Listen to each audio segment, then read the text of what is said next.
네, 감사가 충만한 하루가 되시기 바라겠습니다. 오늘 말씀은 마가복음 13장 1절에서 2절 말씀입니다. 예수께서 성전에서 나가실 때에 제자 중 하나가 이르되 선생님이여 보소서 이 돌들이 어떠하며 이 건물들이 어떠하니이까.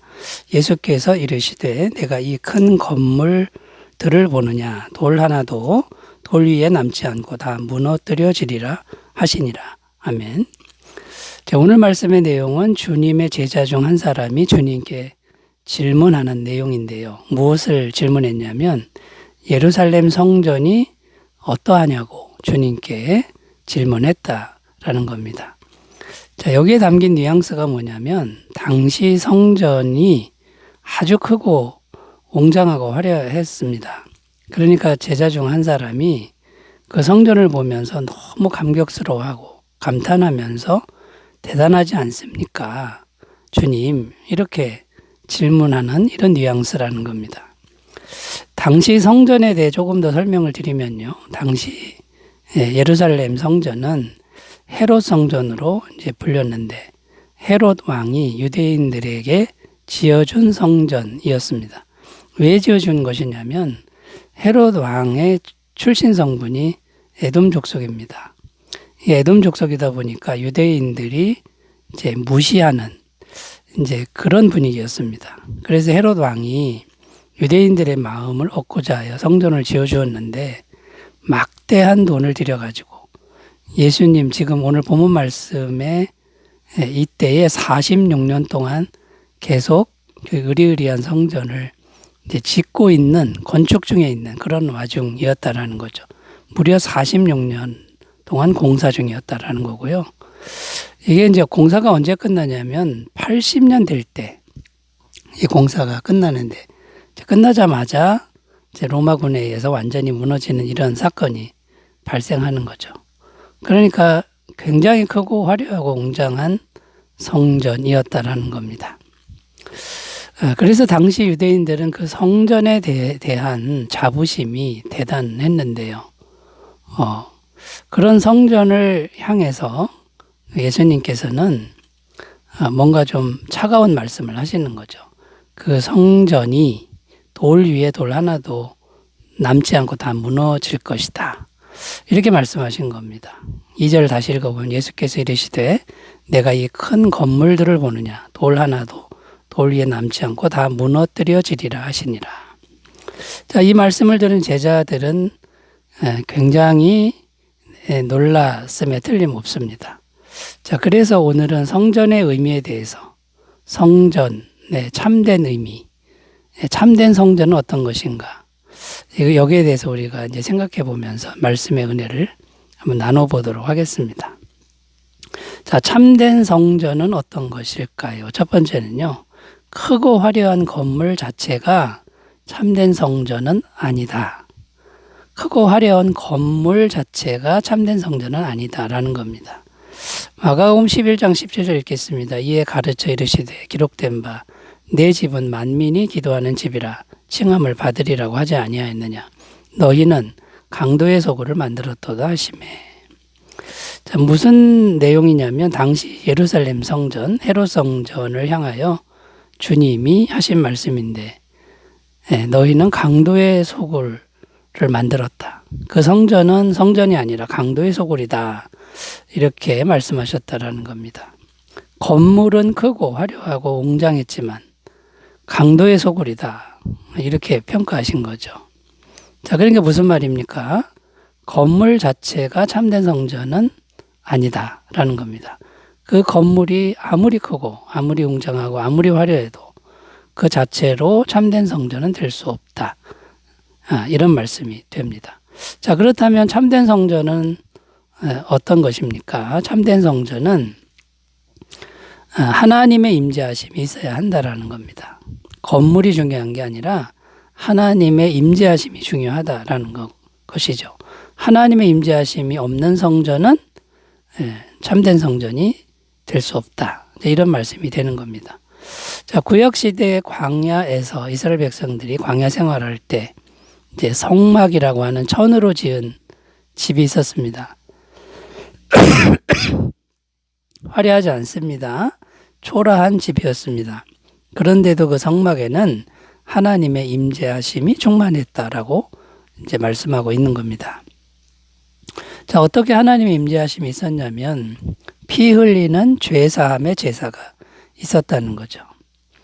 이 죄사함의 제사가 진심으로 드려지니까 죄가 사해지고 하나님의 영의 임재가 언제나 함께 했다라는 것이죠. 또 초대교회 모습을 보면요. 사도행전에 보면 이 초대교회 성령의 임재가 충만한 교회 아닙니까?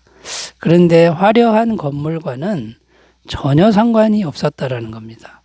그냥 초라한 가정집에 가난한 사람들이 모여 예배를 드렸는데 성령님의 임재가 너무나도 충만했다라는 것이죠.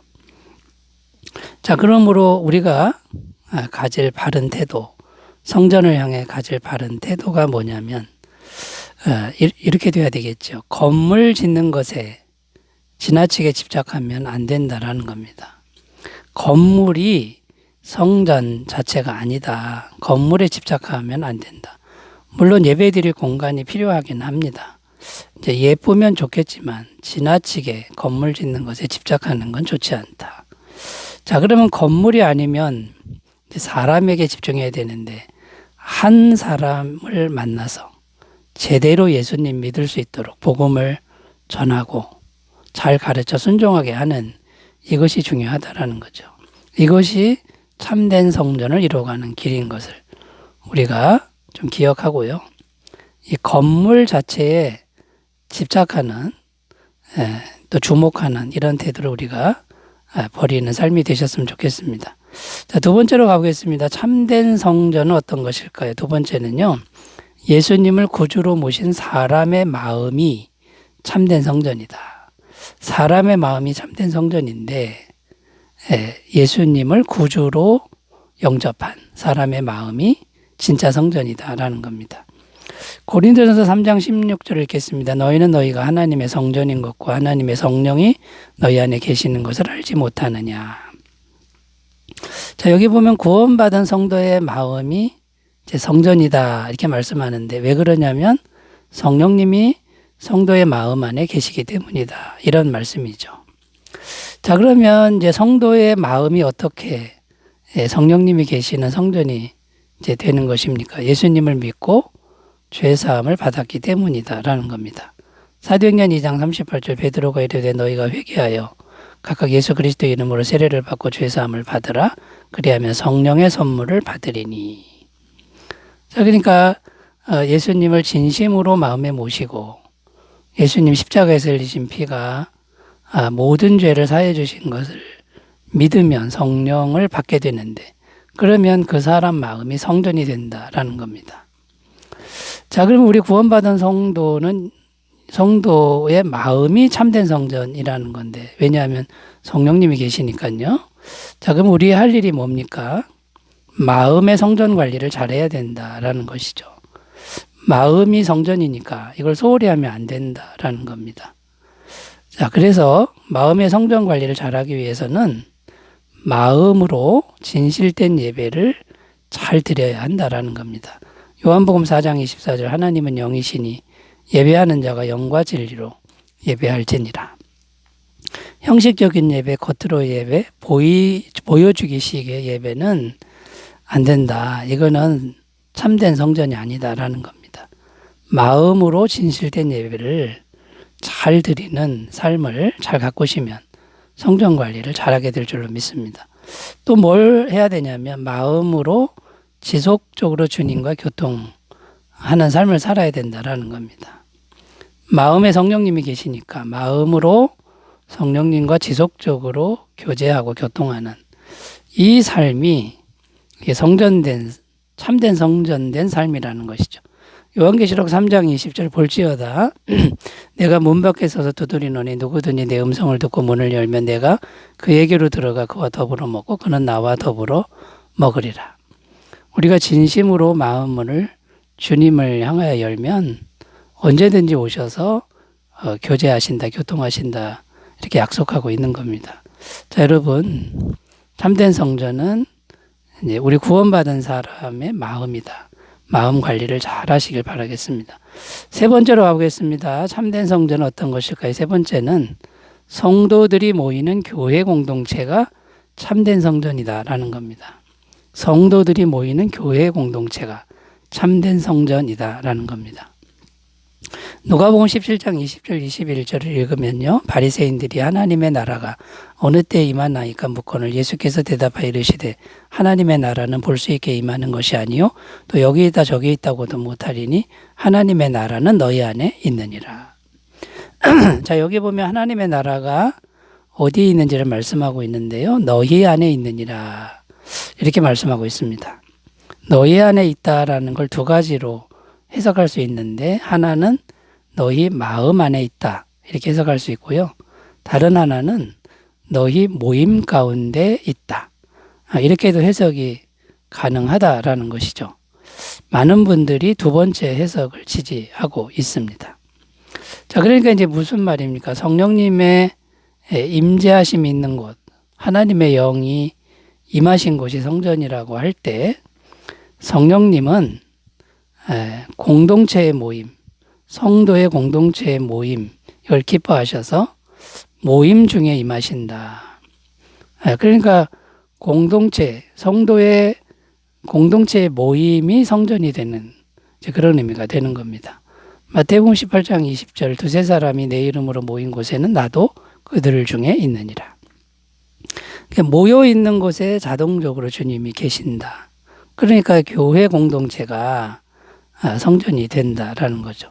요한복음 20장 19절입니다. 이날 곧 안식 후 첫날 저녁 때에 제자들이 유대인들을 두려워하여 모인 곳의 문들을 닫았더니 예수께서 오사 가운데 서서 이르시되 너희에게 평강이 있을지어다. 자, 여기 보면 제자들이 모여 있는 곳에 문들을 닫았는데 부활하신 주님이 그냥 임재하셨습니다. 그러니까 두려워 떨곤 있었지만 제자들이 이렇게 모여 있는 곳에 주님의 임재가 있었다라는 거죠. 그러니까 그 모인 곳이 성전이 되는 것이다라는 겁니다. 자, 그러므로 교회 공동체의 모임이 정말 중요하다라는 것인데요.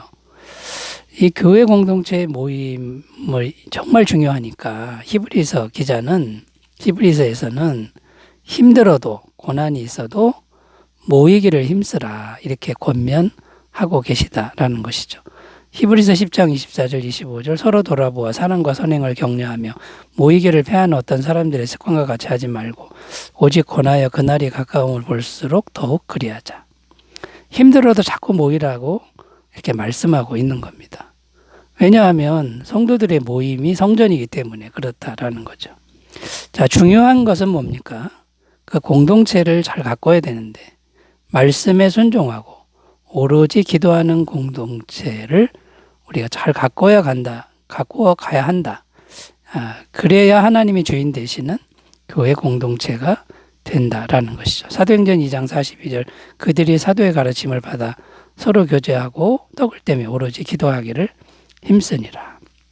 자, 여러분, 오늘날 교회 공동체가 하나님의 성전인데 인본적이고 세속적인 게 너무 많이 들어와 있어서 안타깝습니다만 그럼에도 불구하고 구원받은 성도들의 모임에 하나님이 함께 하신다는 약속을 믿고 자꾸 모이시길 바라겠습니다. 기도합니다. 하나님 아버지, 우리가 참된 성전으로 살아가게 하옵소서. 예수님의 이름으로 기도드립니다. 아멘. 성령 충만하시기 바라겠습니다. 감사합니다.